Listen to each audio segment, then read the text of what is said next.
Hello friends, कैसे हो आप। स्वागत है आप सभी का आपके अपने YouTube channel UP exam support में। दोस्तों, आज हम डिस्कस करेंगे पर्यावरण अध्ययन, जो कि आपके सीटेट के एग्ज़ाम में बहुत ही इम्पोर्टेंट है। यहाँ से आपको 30 क्वेश्चन मिलते हैं, ठीक है। और यहाँ पे आज हम डिस्कस करेंगे 40 क्वेश्चनों को। तो यहाँ पे जो 40 क्वेश्चन है ये हर बार रिपीट होते हैं पेपर में, ठीक है। चाहे आप सुपर टेट की भी तैयारी कर रहे हैं तो भी आपके लिए ये वीडियो इम्पॉर्टेंट है। और आप लोग वीडियो को लास्ट तक ज़रूर देखिए, क्योंकि लास्ट तक देखने पे आप अपने नोट्स को प्रिपेयर कर सकते हैं। और ये जो नोट्स हैं ये आपके लास्ट टाइम में बहुत ही हेल्पफुल होंगे। जब आपका पेपर होगा तो ये बहुत ही हेल्पफुल होंगे। और आप लोग लास्ट तक वीडियो को ज़रूर देखिए और लाइक ज़रूर कर दें वीडियो को, क्योंकि आपके लाइक बहुत कम आते हैं, इसलिए वीडियो को लाइक करना ना भूलें। इस वीडियो में हमने 20 लाइक्स का टारगेट रखा है। देखें आप लोग कितने लाइक्स करते हैं। चलिए हम स्टार्ट करते हैं। तो हम शुरू करते हैं। देखिए यहाँ पर हम 40 क्वेश्चन को डिस्कस करेंगे। ये 40 क्वेश्चन आपको पार्ट वाइज मिलेगी। यहाँ पर आपका पार्ट 1 है और इसी हिसाब से आपको 4 पार्ट मिलेंगे, और जिसमें आपको 200 क्वेश्चन कुल मिलेंगे। चलिए हम स्टार्ट करते हैं। देखिए देखिए क्वेश्चन यहाँ पर देखिए। पहला है, पर्यावरण का अध्ययन जीव विज्ञान की किस शाखा के अंतर्गत किया जाता है। जो पर्यावरण का अध्ययन है वो जीव विज्ञान की किस शाखा के अंतर्गत किया जाता है, तो पारिस्थितिकी माने इकोलॉजी, ठीक है, याद रखिएगा। इसके बाद देखिए नेक्स्ट है, पारिस्थितिकी संबंधी है। तो पारिस्थितिकी किससे संबंधित है, तो जीव और पर्यावरण के संबंधों से, ठीक है। जीव और पर्यावरण का संबंध होता है वो पारिस्थितिकी कहलाता है, ठीक है। इसके बाद हम देखेंगे तीसरा जो है, सुंदर लाल बहुगुणा से संबंधित प्रमुख तथ्य क्या है। जो सुंदर लाल बहुगुणा है वो उनके जो प्रमुख तथ्य हैं वो क्या क्या है। देखिए ये तो एक प्रसिद्ध पर्यावरणविद हैं, ठीक है। और ये चिपको आंदोलन के प्रमुख नेता थे। ये चिपको आंदोलन के प्रमुख नेता थे, याद रखना, ठीक है। चिपको आंदोलन के प्रमुख नेता थे। इसके बाद टिहरी बांध जो उत्तराखंड में है उसका इन्होंने विरोध किया था। वृक्ष मित्र के रूप में ये विश्व प्रसिद्ध हैं। ये किस लिए प्रसिद्ध है, वृक्ष मित्र के रूप में, ठीक है। फोर्थ देखेंगे हम यहाँ पर, चिपको वुमेन के नाम से किसे जाना जाता है। चिपको वुमेन के नाम से किसे जाना जाता है, गौरा देवी को। किसको, गौरा देवी को, ठीक है। अगर आपको वीडियो अच्छी लग रही हो तो आप लोग एक बार लाइक ज़रूर कर दें। पाँचवा देखेंगे हम। देखिए पाँचवा, चिपको आंदोलन कब और कहाँ शुरू किया गया था। चिपको आंदोलन 26 मार्च 1974 में, यहाँ पे उत्तर प्रदेश नहीं होगा, यहाँ पे होगा उत्तराखंड, ठीक है। अब ये जो है उत्तराखंड में आता है। पहले जो था ये उत्तर प्रदेश में आता था। 2000 में उत्तराखंड एक अलग राज्य बन गया था, ठीक है। इसके बाद जो रैणी गांव चमोली ज़िले में, जो वर्तमान उत्तराखंड का भाग है, ठीक है। तो 26 मार्च 1974 में ये रैणी गांव चमोली ज़िले में हुआ था चिपको आंदोलन, ठीक है। नेक्स्ट हम देखेंगे, चिपको आंदोलन का मुख्य उद्देश्य क्या था। तो मुख्य उद्देश्य वनों में पेड़ों की कटाई को रोकना। जो वनों में पेड़ों की कटाई को रोकना इसका मुख्य उद्देश्य था। इसके बाद हम सातवां देखेंगे, चेचक, रेबीज, पोलियो रोग किसके द्वारा फैलता है। तो ये किसके द्वारा फैलता है, विषाणु के यानी वायरस के द्वारा फैलता है। सामान्य सर्दी, आठवां, सामान्य सर्दी और विभिन्न प्रकार के बुखार के द्वारा होता है। तो ये किसके द्वारा होता है, विषाणु यानी वायरस के द्वारा होता है। नौवां देखिए, पौधे नाइट्रोजन का उपयोग किस रूप में करते हैं। तो पौधे जो है नाइट्रोजन का किस रूप में उपयोग करते हैं, नाइट्रेट के रूप में। किसके रूप में, नाइट्रेट के रूप में। 10वां देखिए, प्रकाश संश्लेषण में प्रकाश अपक्रिया होती है। तो प्रकाश संश्लेषण में प्रकाश अपक्रिया होती है ग्रेनम में। किसमें, ग्रेनम में। इसके बाद 11वां देखिए, इबोला और चिकन पॉक्स किसके द्वारा होता है। तो ये भी विषाणु द्वारा होता है, ठीक है। इसके बाद 12वां देखेंगे, आयरन के मुख्य स्रोत क्या हैं। आयरन के जो मुख्य स्रोत हैं, सेम है, मटर है, सोयाबीन है, पालक है, ठीक है। ये इसके आयरन के मुख्य स्रोत हैं। चलिए नेक्स्ट हम आगे बढ़ते हैं।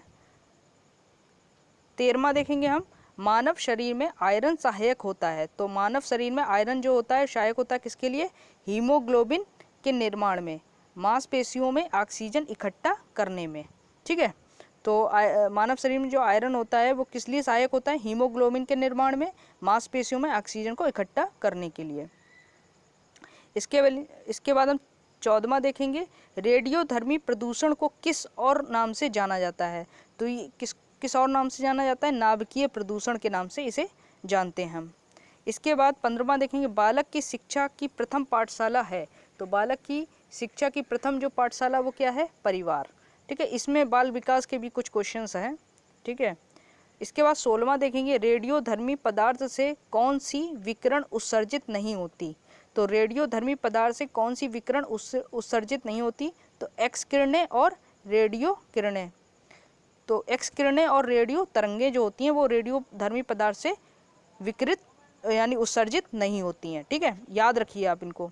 17वां है, रेडियोधर्मी पदार्थों से उत्सर्जित होती हैं तो कौन सी? Alpha, beta, gamma. ठीक है, अल्फा, बीटा, गामा जो विकिरण है ये सब रेडियोधर्मी पदार्थों से उत्सर्जित होती हैं। ठीक है, नेक्स्ट हम देखेंगे 18वां देखेंगे, पर्यावरण संरक्षण अधिनियम किस वर्ष लागू किया गया था? तो ये 1986 को लागू किया गया था, पर्यावरण संरक्षण अधिनियम। ठीक है, इसके बाद हम नेक्स्ट देखेंगे 19वां है, सामाजिक जीवन के आधार हैं। तो सामाजिक जीवन के आधार क्या हैं? सहिष्णुता, अनुशासन, सहयोग और पारस्परिक स्नेह की भावना। ये सब क्या है? सामाजिक जीवन के आधार हैं। ठीक है, ये पेडालॉजी भी आ जाती है इसमें। इसके बाद 20वां क्वेश्चन क्या है? मनुष्य एक सामाजिक प्राणी है, ये कथन किसका है? तो मनुष्य एक सामाजिक प्राणी है, ये एक कथन यूनानी दार्शनिक हैं जो अरस्तु, ये इनका कथन है। याद रखिए, ये बहुत इंपॉर्टेंट है, यहाँ से क्वेश्चन आपका जरूर आता है। एक मिनट, हाँ। इसके बाद हम देखेंगे 21वां देखेंगे, यदि किसी मनुष्य को समाज से दूर रखा जाए तो उस पर क्या प्रभाव पड़ेगा? तो सामाजिक और मानसिक बौद्धिक प्रगति नहीं होगी। अगर किसी मनुष्य को समाज से दूर रखेंगे तो उसकी सामाजिक और मानसिक बौद्धिक जो प्रगति है वो रुक जाएगी। ठीक है, 22वां देखेंगे हम यहाँ पर, अंतर्राष्ट्रीय विश्व पर्यावरण दिवस कब मनाया जाता है? 5 जून को, ये तो याद होगा। फिर विश्व पर्यटन दिवस कब मनाया जाता है? 27 सितंबर को। कब? 27 सितंबर को। ग्रीन हाउस प्रभाव की निरंतर वृद्धि का क्या कारण है? तो क्या कारण है? औद्योगिक प्रदूषण, वनोन्मूलन यानी वनों की कटाई, जीवाश्म ईंधन को जलाने से। तो ग्रीन हाउस गैस के जो प्रभाव है ये औद्योगिक प्रदूषण है, वनोन्मूलन है, जीवाश्म ईंधन को जलाने से। ठीक है, तो यहाँ पर ये चीज़ें हैं। इसके बाद 25वां देखेंगे हम, पारिस्थितिकी तंत्र के जैविक घटकों में सम्मिलित होते हैं। तो इसमें कौन कौन सा सम्मिलित होते हैं? इसमें होते हैं उत्पादक, उपभोक्ता और अपघटक। ठीक है, उत्पादक जो भोजन बनाते हैं, उपभोक्ता जो इन पर निर्भर होते हैं, उत्पादक पे निर्भर होते हैं। अपघटक क्या होते हैं? जो सड़ी गली चीज़ों को अपघटित कर देते हैं, जैसे कवक हो गया। ठीक है, ये सब। इसके बाद 26वां देखेंगे, खाद्य श्रृंखला में प्रथम है। तो खाद्य श्रृंखला में प्रथम क्या है? पौधे, क्योंकि ये उत्पादक हैं। ठीक है, इसके बाद हम देखेंगे 27वां, जूसिया में किस प्रकार की जड़ें पाई जाती हैं? तो स्पंजी जड़ पाई जाती है। इसमें कौन सी? स्पंजी जड़ पाई जाती है। इसके बाद 28वां देखेंगे, अनवीकरणीय संसाधन के उदाहरण है। तो क्या है? जो अनवीकरणीय, जो एक बार यूज़ करने के बाद वो पुनः प्राप्त नहीं होते हैं, उनको अनवीकरणीय कहते हैं। तो ये कोयला है, पेट्रोल है, प्राकृतिक गैस है, ये एक बार यूज़ करने के बाद दोबारा यूज़ नहीं कर सकते। ठीक है, इसके बाद ग्लूकोज 29वां देखिए, ग्लूकोज और फ्रक्टोज किस प्रकार के कार्बोहाइड्रेट्स हैं? तो ये हैं मोनोसैकेराइड। ये कौन से हैं? मोनोसैकेराइड।